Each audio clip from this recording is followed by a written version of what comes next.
କ'ଣ ଆପଣ ଝିଅ ପଟେଇବାକୁ ଚାହୁଁଛନ୍ତି? ସୁନ୍ଦରୀ ପଡ଼ିଶା ଘର ଭାଉଜକୁ ପଟେଇବାକୁ ଚାହୁଁଛନ୍ତି?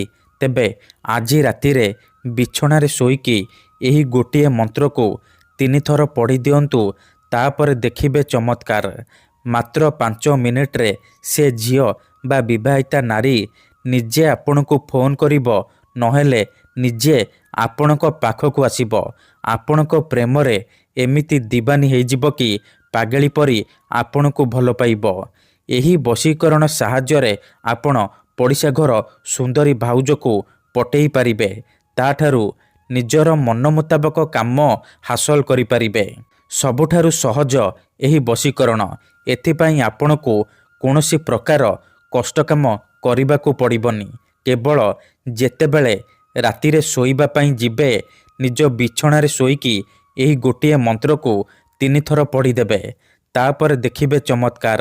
ଗ୍ୟାରେଣ୍ଟି ଦେଉଛି, ଯେଉଁ ଝିଅ ବା ନାରୀ ପାଇଁ ଆପଣ ଏହି ମନ୍ତ୍ରକୁ ପାଠ କରିବେ, ରାତିରେ ବିଛଣାରେ ଶୋଇକି ତାକୁ ମନେ ମନେ ଭାବିକି ଯେଉଁ ଝିଅ ବା ନାରୀ ପାଇଁ ଏହି ମନ୍ତ୍ରକୁ ପଢ଼ିବେ, ଗ୍ୟାରେଣ୍ଟି ଦେଉଛି ସିଏ ଆପଣଙ୍କ ପ୍ରେମରେ ଏମିତି ଦିବାନୀ ହେଇଯିବ କି ସେହି ସମୟଠାରୁ ରାତି ଦିନ ଆପଣଙ୍କ କଥା ଭାବିବ, ଆପଣଙ୍କ ଆଡ଼କୁ ଆକର୍ଷିତ ହେବାକୁ ଲାଗିବ। ନମସ୍କାର ଫ୍ରେଣ୍ଡସ୍, ଓଡ଼ିଆ ଫଣ୍ଡା ଚ୍ୟାନେଲକୁ ଆପଣମାନଙ୍କୁ ସ୍ୱାଗତ। ଆଜିର ଏହି ବଶୀକରଣ ପ୍ରଚଣ୍ଡ ମହାଶକ୍ତିଶାଳୀ ନାରୀ ମୋହିନୀ ବଶୀକରଣ, କିନ୍ତୁ ସବୁଠାରୁ ସହଜ ଘରୋଇ ବଶୀକରଣ। ଏହାକୁ କେଉଁ ବି ପୁଅ ବା ଝିଅ ଅତି ସହଜରେ କରିପାରିବେ। ନିଜ ଘରେ ବସି ବସି ସୁନ୍ଦରୀରୁ ସୁନ୍ଦରୀ ଝିଅକୁ ପଟେଇ ପାରିବେ। ବିନା କୌଣସି ପଇସା ଖର୍ଚ୍ଚ କରି, ବିନା କୌଣସି ମନ୍ତ୍ରତନ୍ତ୍ର କରି ନିଜ ପସନ୍ଦର ସୁନ୍ଦରୀ ଝିଅ ବା ସୁନ୍ଦରୀ ମହିଳାକୁ ପଟେଇ ପାରିବେ। ତାଠାରୁ ନିଜର ମନ ମୁତାବକ କାମ ହାସଲ କରିପାରିବେ। କେବଳ ବିଛଣାରେ ଶୋଇବେ, ତାପରେ ସେ ଝିଅ ବା ନାରୀକୁ ମନରେ ଭାବିବେ। ତାପରେ ମୁଁ ଆପଣଙ୍କୁ ଗୋଟିଏ ବଶୀକରଣ ମନ୍ତ୍ର କହିବି, ଏହି ମନ୍ତ୍ରକୁ ଆପଣ 3 ଥର ପଢ଼ିଦେବେ। ଗ୍ୟାରେଣ୍ଟି ଦେଉଛି, ତାପରେ ଦେଖିବେ କିପରି ସେହି ସମୟଠାରୁ ପ୍ରଭାବ ପଡ଼ିବା ଆରମ୍ଭ ହୋଇଯିବ। ସକାଳ ହେବା ମାତ୍ରେ ସେ ଝିଅ ବା ନାରୀ ନିଜେ ଆସି ଆପଣଙ୍କ ସହିତ କଥା ହେବ, ନହେଲେ ଆପଣଙ୍କୁ ଫୋନ୍ କରିବ। ଆପଣଙ୍କୁ ନ ଦେଖି ରହିପାରିବନି। ତେବେ ଏହି ବଶୀକରଣ ଆପଣ କିପରି କରିବେ, କେମିତି କରିବେ, ମୁଁ ଆପଣଙ୍କୁ ଶିଖେଇବି। ତେଣୁ ଆପଣ ଭିଡ଼ିଓଟିକୁ ମୂଳରୁ ଶେଷ ପର୍ଯ୍ୟନ୍ତ ପୁରା ଧ୍ୟାନ ସହିତ ଦେଖନ୍ତୁ। ଠିକ୍ ଅଛି? ଅଧାରୁ ଛାଡ଼ିକି ପଳେଇଲେ କିମ୍ବା କାଟି କାଟି ଦେଖିଲେ ଆପଣ କିଛି ବି ବୁଝିପାରିବେନି। ପରେ କମେଣ୍ଟ କରିବେ, ଗୁରୁଜୀ ଆପଣଙ୍କର ବଶୀକରଣ କାମ କରୁନି। ତେଣୁ ଭିଡ଼ିଓଟିକୁ ମୂଳରୁ ଶେଷ ପର୍ଯ୍ୟନ୍ତ ଧ୍ୟାନ ସହିତ ଦେଖନ୍ତୁ। ଆଉ ଗୋଟିଏ କଥା ମନେ ରଖନ୍ତୁ, ଆମର ବହୁତ ସାରା ଦର୍ଶକ ବନ୍ଧୁମାନେ ଆମକୁ କମେଣ୍ଟ କରୁଛନ୍ତି କି, ଗୁରୁଜୀ ଆପଣ ଆମର କାମ କରିଦିଅନ୍ତୁ, ଆପଣ ଯେତେ ପଇସା ମାଗିବେ ଆମେ ଦେବୁ। ହଜାର ହଜାର ଟଙ୍କା ଯାଚୁଛନ୍ତି।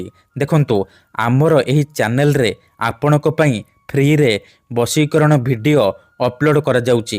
ତେବେ ଆପଣ ପଇସା କ'ଣ ପାଇଁ ଖର୍ଚ୍ଚ କରିବେ? ଆପଣଙ୍କୁ ୟୁଟ୍ୟୁବରେ ଏମିତି ଅନେକ ଚ୍ୟାନେଲ ମିଳିଯିବ, ଯେଉଁମାନେ ମୋବାଇଲ ନମ୍ବର ଦେଉଛନ୍ତି, ବଶୀକରଣ କରୁଛନ୍ତି। ବଶୀକରଣ କରିବେ କହିକି ହଜାର ହଜାର ଟଙ୍କା ଠକି ନେଉଛନ୍ତି।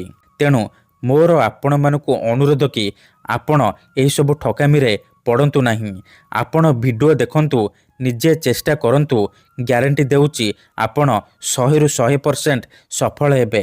ଯଦି ଗୋଟିଏ ଥରରେ ସଫଳ ହୋଇପାରୁନାହାନ୍ତି, ଦ୍ୱିତୀୟ ଥର ଚେଷ୍ଟା କରନ୍ତୁ, ନିହାତି ଭାବେ ସଫଳ ହେବେ। ମନେ ରଖନ୍ତୁ, ମନ୍ତ୍ର ତନ୍ତ୍ର ଯନ୍ତ୍ର ବଶୀକରଣ ଏମିତି ସେମିତି କାମ କରେନି। ମନରେ ସମ୍ପୂର୍ଣ୍ଣ ବିଶ୍ୱାସ, ନିଷ୍ଠା ଆଉ ଏକାଗ୍ରତାର ସହିତ ଆପଣଙ୍କୁ ଏହି ବଶୀକରଣ କରିବାକୁ ପଡ଼ିବ। ତେବେ ଯାଇ ମୁଁ ଆପଣଙ୍କୁ ଗ୍ୟାରେଣ୍ଟି ଦେଉଛି, ଆପଣ ଯାହାକୁ ଚାହିଁବେ ତାକୁ, ଯେତେ ସୁନ୍ଦରୀ ଝିଅକୁ ଚାହିଁବେ ତାକୁ ମଧ୍ୟ ପଟେଇ ପାରିବେ। ତେବେ ଏହି ବଶୀକରଣ କରିବା ସବୁଠାରୁ ସହଜ। ତେଣୁ ଧ୍ୟାନ ସହିତ ଭିଡ଼ିଓକୁ ବୁଝନ୍ତୁ, ପ୍ରୟୋଗ ବିଧିକୁ ଠିକ୍ ଭାବରେ ଶିଖନ୍ତୁ। ତାପରେ ଆପଣ ଏହି ବଶୀକରଣ କରିବା ପାଇଁ ଯିବେ। ମନେ ରଖନ୍ତୁ, ଏହି ବଶୀକରଣ ଆପଣ କେଉଁ ବି ବାରରେ କରିପାରିବେ, କିନ୍ତୁ ଯେବେ ବି କରିବେ ରାତିରେ ଶୋଇବା ପୂର୍ବରୁ କରିବେ। ଆଉ ଲଗାତାର 3 ଦିନ ପର୍ଯ୍ୟନ୍ତ ରାତିରେ ଶୋଇବା ପୂର୍ବରୁ ନିଜ ବିଛଣାରେ ଶୋଇକି ଏହି ମନ୍ତ୍ରକୁ 3 ଥର ଲେଖାଏଁ ପଢ଼ିଦେବେ। ପ୍ରଥମେ ଆପଣ କ'ଣ କରିବେ, ଯେତେବେଳେ ରାତିରେ ଶୋଇବା ପାଇଁ ଯିବେ ଭଲ ଭାବରେ ହାତ ଗୋଡ଼ ଧୋଇକି ନିଜ ବିଛଣା ଉପରେ ଶୋଇପଡ଼ିବେ। ପୂର୍ବ ଦିଗକୁ ମୁଣ୍ଡ କରିକି ଶୋଇବେ। ତାପରେ ଆଖି ବନ୍ଦ କରିକି ସେଇ ଝିଅ ବା ନାରୀକୁ ମନରେ ଭାବିବେ, ତାର ମୁହଁକୁ ନିଜ ମନରେ ଭାବିବେ। ତାପରେ ଏହି ମନ୍ତ୍ରକୁ 3 ଥର ପଢ଼ିବେ। ଓମ୍ ନମଃ କାମାକ୍ଷା ଦେବୀ ଆମୁକଂ ମେ ବଶ୍ୟମ୍ କୁରୁ କୁରୁ ସ୍ୱାହା। ଆମୁକଂ ଜାଗାରେ ଆପଣ ସେ ଝିଅ ବା ମହିଳାର ନାମ କହିବେ ଯାହାକୁ ଆପଣ ନିଜ ବଶରେ କରିବାକୁ ଚାହୁଁଛନ୍ତି। ମନ୍ତ୍ରକୁ ଆପଣ ଏହିପରି 3 ଥର ପଢ଼ିବେ। 3 ଥର ମନ୍ତ୍ର ପଢ଼ି ସାରିବା ପରେ ପବନରେ ଗୋଟିଏ ଥର ଫୁଙ୍କିଦେବେ। ତାପରେ ଆପଣ ଶୋଇପଡ଼ିବେ। ପ୍ରଥମ ଦିନରୁ ହିଁ ପ୍ରଭାବ ପଡ଼ିବା ଆରମ୍ଭ ହୋଇଯିବ। ସେ ଝିଅ ବା ନାରୀ ଆପଣଙ୍କୁ ଦେଖିବା ମାତ୍ରେ ନିଜେ ଆସି ଆପଣଙ୍କ ସହିତ କଥା ହେବ। ମନେ ରଖନ୍ତୁ, ଏହି ବିଧିକୁ ଆପଣ ଅଧାରୁ ଛାଡ଼ିବେନି। ଲଗାତାର 3 ଦିନ ପର୍ଯ୍ୟନ୍ତ ରାତିରେ ଶୋଇବା ପୂର୍ବରୁ ବିଛଣାରେ ଶୋଇକି ଏହି ଗୋଟିଏ ମନ୍ତ୍ରକୁ 3 ଥର ଲେଖାଏଁ ପଢ଼ିଦେବେ। ତାପରେ ଦେଖିବେ କିପରି ସାରା ଜୀବନ ପାଇଁ ସେ ଝିଅ ବା ନାରୀ ଆପଣଙ୍କ ବଶରେ ହେଇଯିବ। ଯାହା ଚାହିଁବେ ତାହା କରିବ। ଧନ୍ୟବାଦ।